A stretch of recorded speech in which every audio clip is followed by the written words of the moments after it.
Salut, tu écoutes Cartes au trésor, le podcast qui décortique l'univers des cartes pour les rendre accessibles à tous. Je suis Amélie du site Petit Moineau, je suis ton hôte. Je t'invite à la rencontre du tarot Rider-Waite-Smith et de l'univers fabuleux des cartes. On reprend ensemble les bases, pas à pas, pour t'approprier cet outil formidable de manière simple, fun, avec une pointe de pop culture et d'autres trucs geeks. Alors, let's go! Hello à toi! Aujourd'hui, je te retrouve pour discuter ensemble de comment débuter dans le tarot. Souvent, quand tu veux débuter, tu as deux réactions. D'un côté, tu crèves d'envie d'en apprendre plus, de trouver ton ou même tes jeux favoris, de tirer les cartes pour ta famille, tes potes, pour la moindre question que tu pourrais avoir. Et de l'autre côté, t'as aucune idée de comment faire, quelles sont les règles, comment ça se passe, quel jeu choisir.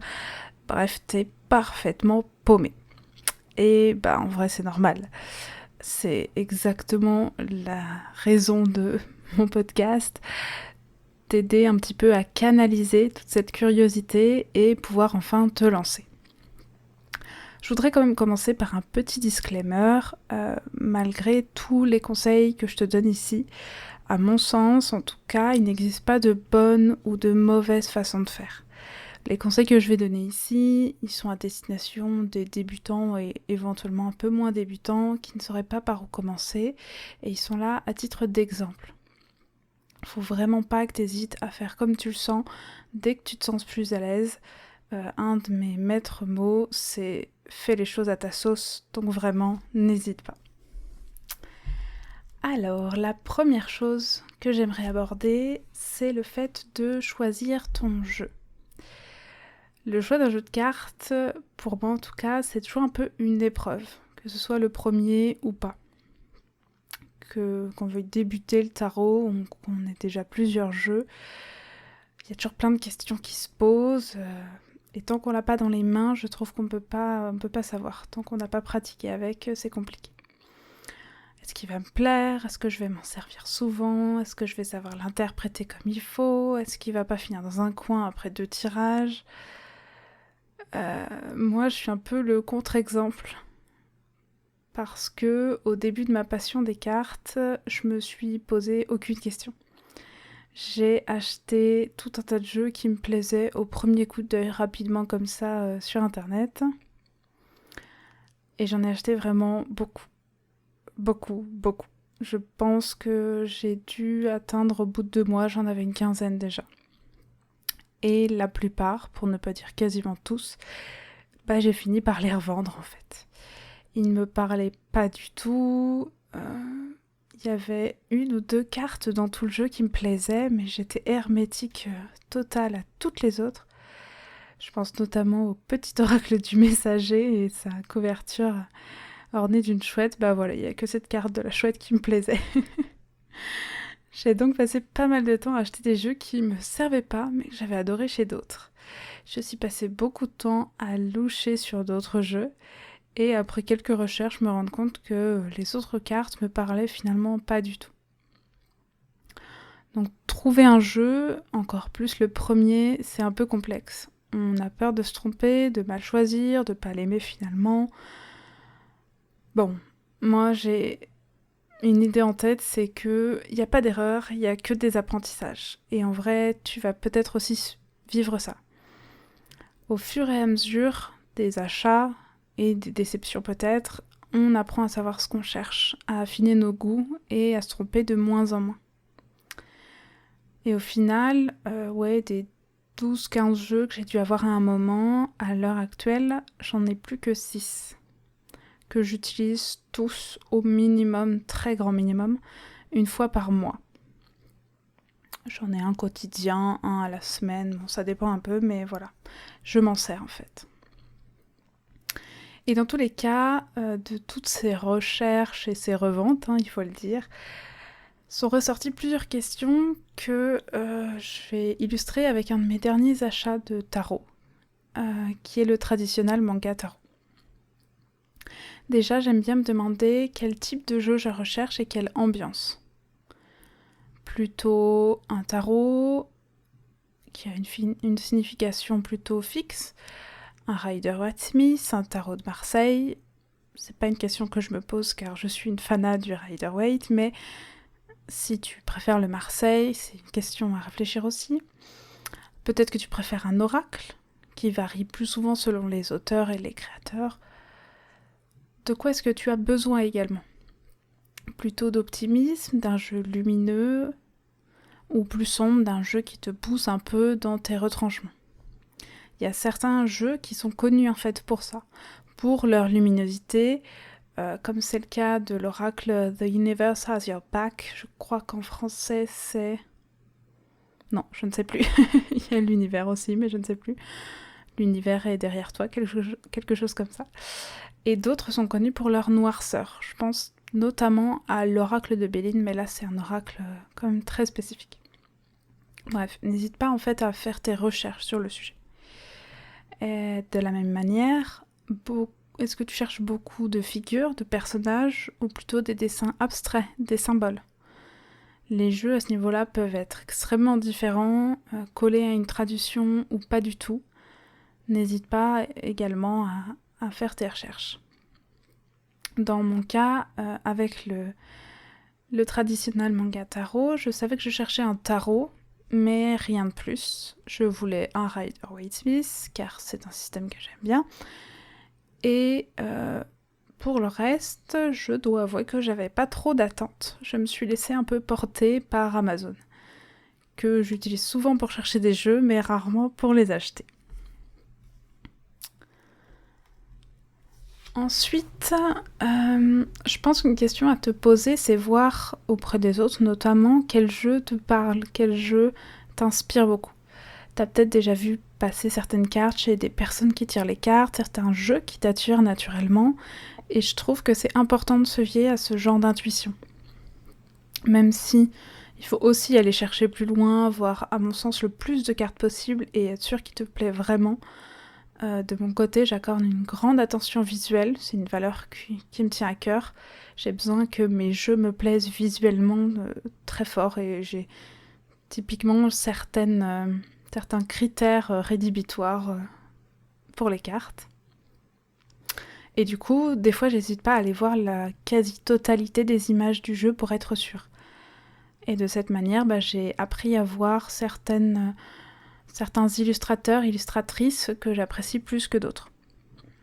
Par exemple, pour mon exemple, j'ai commencé par chercher d'autres jeux illustrés par une illustratrice que j'aime beaucoup qui s'appelle Jenna Della Grottaglia, dont j'ai adoré le travail sur l'oracle des esprits animaux, je crois que c'est en français. Moi je le connais à l'époque en anglais, The Spirit Animal Oracle, qui est donc à la base de Colette Baron-Reed, mais j'ai pas trouvé ce qui me plaisait chez elle. Donc j'ai un peu erré sur internet pour trouver quelque chose, et j'ai fini par découvrir le travail de Shu Xueting avec le Mystical Manga Tarot. Mais il était un petit peu sombre pour ce que je cherchais. Je parlais tout à l'heure de lumière et d'ombre, là celui-ci était plus sombre. Mais j'ai trouvé l'illustratrice qui me plaisait. Et du coup, j'ai trouvé mon bonheur avec le traditionnel manga tarot qui est d'elle également. Ensuite, j'ai eu la chance de le trouver d'occasion et voilà, c'était trouvé.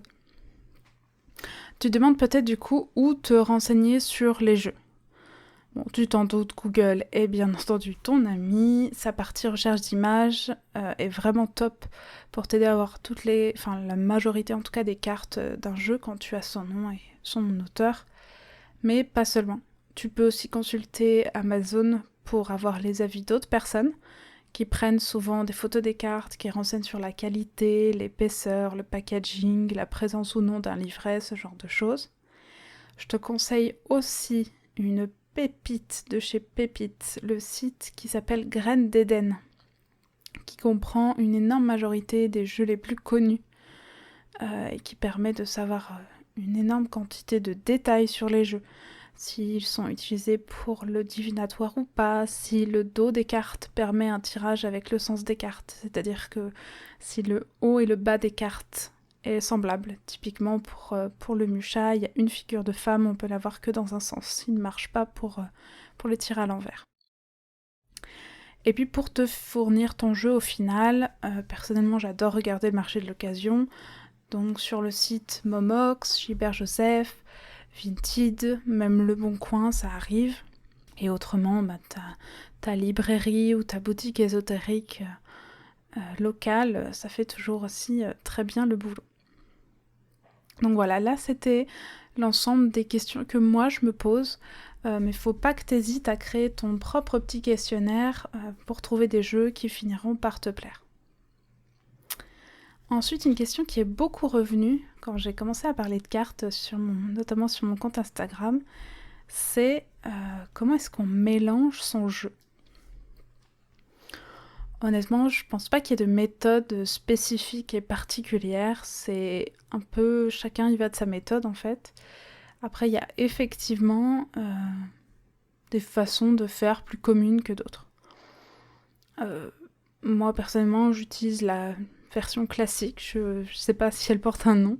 Un peu comme quand tu mélanges n'importe quelle autre carte, comme avant une bataille ou un Uno, enfin voilà, tu mélanges les cartes, c'est-à-dire tu récupères les cartes du dessous pour les refaire passer au-dessus dans un ordre différent. T'as aussi une méthode de coupe, où tu divises de manière aléatoire le paquet en plusieurs petits paquets que tu remets les uns au-dessus des autres. Ça, tu peux le faire autant de fois que tu le souhaites. Et puis, dans le cadre des cartes qui justement s'utilisent à l'endroit et à l'envers, qui n'ont pas de dos défini, il y a la méthode, alors j'ai pas le nom, je l'ai appelée la méthode bazar, où tu poses toutes les cartes à plat sur une table maison et tu mélanges comme ça. Là, c'est vraiment quand le sens des cartes a une importance dans le tirage. Mais ça peut se faire aussi, si on n'a pas, ça marche très bien. Ensuite, comment piocher les cartes, c'est une question qu'on m'a posée également. Là encore, je trouve que chacun a sa méthode.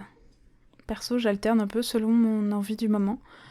Tu peux piocher les cartes au fur et à mesure sur le haut du paquet. Tu peux étaler les cartes et les choisir. Certains accordent même une importance à la carte sous le paquet. En vrai, si c'est bien mélangé, l'aléatoire sera toujours de la partie, donc fais vraiment comme tu le ressens. Ensuite, il y a également le choix du tirage, qui a sa petite importance. Une fois que tu as bien mélangé, une fois que tu vas piocher tes cartes, le tirage est important, mais alors du coup, il va être en étroite relation avec la question que tu te poses. Parce que du coup, oui, il faut poser une question. Il faut. On s'entend, hein, pas nécessairement une question précise, mais une thématique ou quelque chose. Pour choisir ta question, à mon sens, le mieux c'est de poser une question ouverte, à laquelle on ne peut pas répondre par oui et par non. Si tu demandes « est-ce que je vais avoir cette promotion ?», pour moi, ça ne peut pas marcher. Par contre, tu peux demander « comment ?» Comment faire pour avoir cette promotion ? Ça ne veut pas forcément dire que tu auras la promotion, mais les cartes et ton interprétation te guideront pour donner le meilleur de toi-même. Donc pour t'aider, tu peux commencer tes questions par comment ou pourquoi. Et éviter notamment les est-ce que ou les quand, qui du coup amènent plus des réponses fermées. Une fois que tu as ta question, du coup, tu vas pouvoir choisir un format de tirage pour y répondre. De manière générale, plus il y a de cartes dans le tirage, plus la réponse sera exhaustive. Seulement, il faut aussi réussir à tout interpréter. Donc je te conseillerais de commencer avec des petites questions entre guillemets et des tirages simples. Entre, je dirais, 1 à 3 cartes et à augmenter la quantité quand tu te sentiras plus à l'aise. Donc le tirage simple, tu peux y aller avec une seule carte qui sera ta réponse. Tu peux le faire à 3 cartes par exemple, avec une première carte pour te dire ce que tu as besoin de savoir dans ta situation. La deuxième pourrait te dire t'aider sur ta prochaine action pour être aligné avec tes intentions. Et la troisième, où tu vas si tu suis ce chemin-là. Il y a aussi la version passé, présent, futur, mais j'aime pas spécialement, je suis pas fan du côté divinatoire de cette façon-là. Je te mets aussi dans les notes du podcast un tirage à 5 cartes en croix qui est un petit peu plus complexe, mais je te laisserai aller voir si jamais ça t'intéresse. Donc voilà, là c'est les petits tirages classiques pour t'aider à commencer, ça marche toujours bien.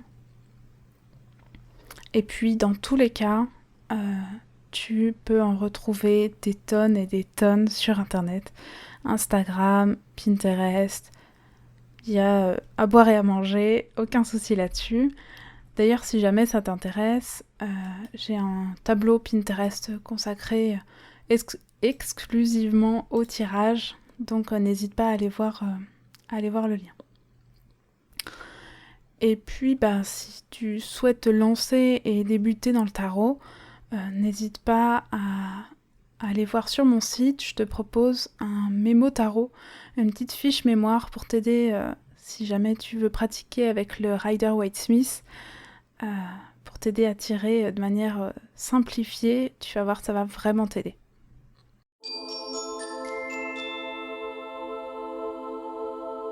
C'est la fin de cet épisode de Carte au trésor. J'espère qu'il t'a plu. Si c'est le cas, n'hésite pas à mettre un avis sur ta plateforme d'écoute ou même à venir me donner ton avis directement sur Instagram. Le lien est dans la description de l'épisode.